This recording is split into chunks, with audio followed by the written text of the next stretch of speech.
Hi friends, welcome to my channel. என்னங்க எல்லோரும் எப்படி இருக்கீங்க? நல்லா இருக்கீங்களா? ரொம்ப நாளாச்சு நான் வீடியோ போட்டு, வாய்ஸ் வீடியோ போட்டு. யூடியூப்லேயுமே சொல்லியிருந்தாங்க லாங் வீடியோ போட சொல்லி.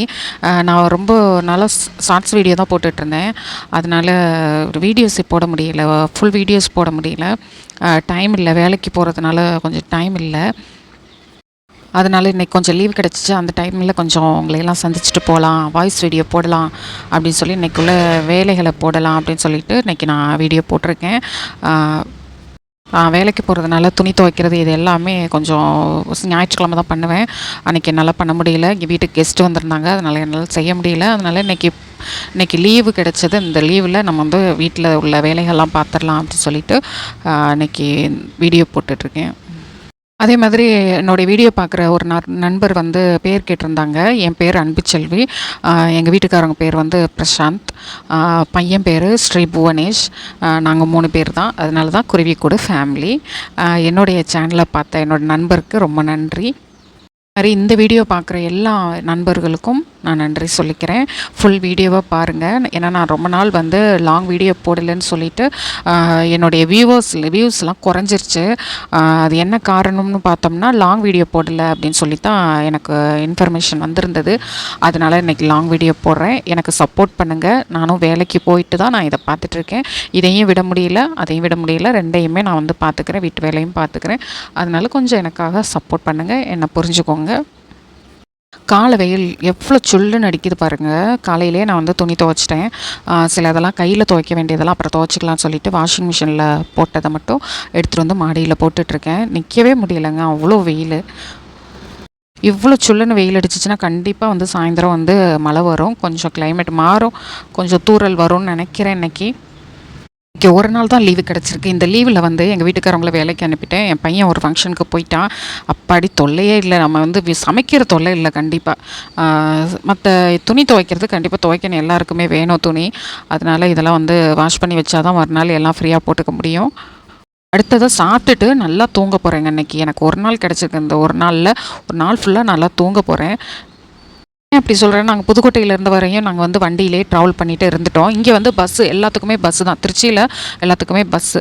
அப்படிங்கும்போது அந்த பொல்யூஷன், தூசி இதெல்லாம் வந்து எனக்கு ஒத்துக்கலை. அதனால் எனக்கு ஒரு மாதிரி டயர்டாகவே இருந்தது இன்றைக்கி. அதனால் நல்லா தூங்கணும் அப்படின்னு நினச்சேன். மாடியிலேருந்து வந்துட்டேன். வந்து தோசை ஊற்றி சாப்பிட்லாம், ஒரே பசியாக இருந்தது. சாப்பிட்டுட்டு நல்லா தூங்கணும். தோசை போதும் இன்றைக்கி, சாப்பாடு சாதம் அதெல்லாம் எதுவும் வேணாம். நார்மலாக ஒரு தோசையை ஊற்றி சாப்பிட்டுட்டு நல்லா ஒரு நாள் ஃபுல்லாக தூங்கி எழுந்திரிக்கணும்னு ஆசைப்பட்டேன். மறுநாள்லாம் நம்ம வேலைக்கு ஓடிடணும். அதனால் இந்த ஒரு நாளை நல்லா பயன்படுத்திக்கணும்னு சொல்லிவிட்டு தோசை ஊற்றி சாப்பிட்டுட்டு படுத்துடலாம் அப்படின்னு. பஸ்ஸில் போகிறவங்க கண்டிப்பாக ஒரு வாழைப்பழம் கட்டாயம் எடுத்துக்கோங்க. இது எல்லாருக்குமே தெரிஞ்ச விஷயந்தான். இருந்தாலும் நான் சொல்கிறேன், ஏன்னா அந்தளவுக்கு தூசி அதிகமாக இருக்குது, ஆயில் வாடை, இது எல்லாமே வந்து உடம்புக்கு கெடுதல். வாழைப்பழம் சாப்பிட்டிங்கன்னா எல்லாமே அந்த தூசி நம்ம உடம்புக்குள்ளே போனது எல்லாமே வெளியில் எடுத்துகிட்டு வந்துடும். அது மாதிரி எனக்கு தோசை வந்து முருகலாலாம் இருக்கக்கூடாது. இந்த மாதிரி சாஃப்டாக இப்படி இருந்தால் தான் எனக்கு ரொம்ப பிடிக்கும். எண்ணெய் ஊற்றாமல் உடனே எடுத்துடணும், கொஞ்சம் வெந்தோடனே எடுத்துடணும். இப்படி இருந்தால் தான் எனக்கு ரொம்ப பிடிக்கும். என் பையனுக்கு எங்கள் வீட்டுக்காரங்களாம் நல்லா முருகலாக இருக்கணும். இது காம்பினேஷன் வந்து ஒரு தேங்காய் சட்னியோ இல்லை தக்காளி சட்னியோ வச்சுக்கலாம். இப்போதைக்கு என்கிட்ட இருக்கிறது இப்போ தேங்காய் சட்னி இல்லை, தக்காளி சட்னி மட்டும்தான் இருக்குது. இதில் போய் துணி காய போட்டதும் போதும் ரொம்ப பசி எடுத்துருச்சு.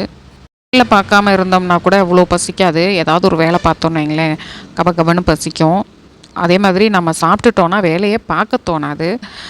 வேலை பார்க்காம இருக்கும்போது கூட நான் எவ்வளோ வேலை வேணாலும் நம்ம பார்த்துடலாம்.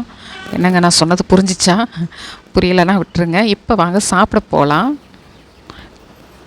சாப்பாடு ரெடி ஆயிடுச்சு, வாங்க சாப்பிடலாம். இதுதான் என்னுடைய காலை டிஃபன். இதோடு சேர்த்து வாழைப்பழம் சாப்பிட்ருவேன், எனக்கு ஃபில்லிங் ஆயிரும். நைட்டு ஒரு தடவை நம்ம வாழைப்பழம் சாப்பிட்டுட்டு படுக்கணும். தனியாக சாப்பிட்றது ஒரு மாதிரி இருக்குங்க வீட்டுக்குள்ளே. அதனால் வந்து வெளியில் வந்து சில டைம் வந்து நான் தனியாக இருக்கும்போது வெளியில் வந்து தான் சாப்பிடுவேன். ஏன்னா வேடிக்கை பார்த்துட்டே சாப்பிட்லாம். இங்கே பாருங்கள் என்ன வேடிக்கை தெரியுதுன்னு பாருங்கள். வெளியில் ரோட்டில் போகிறவங்க வரவங்களாம் நம்ம உட்காந்துருக்கிறது தெரியாது, ஆனால் நம்ம மற்றவங்கள பார்க்கலாம். இப்படி தான் நான் சில டைம் வந்து சாப்பிடுவேன் தனியாக சாப்பிடும்போது. என்னுடைய சேனல் பிடிச்சிருந்தா லைக் பண்ணுங்கள், மறக்காமல் சப்ஸ்கிரைப் பண்ணுங்கள். தேங்க்யூ.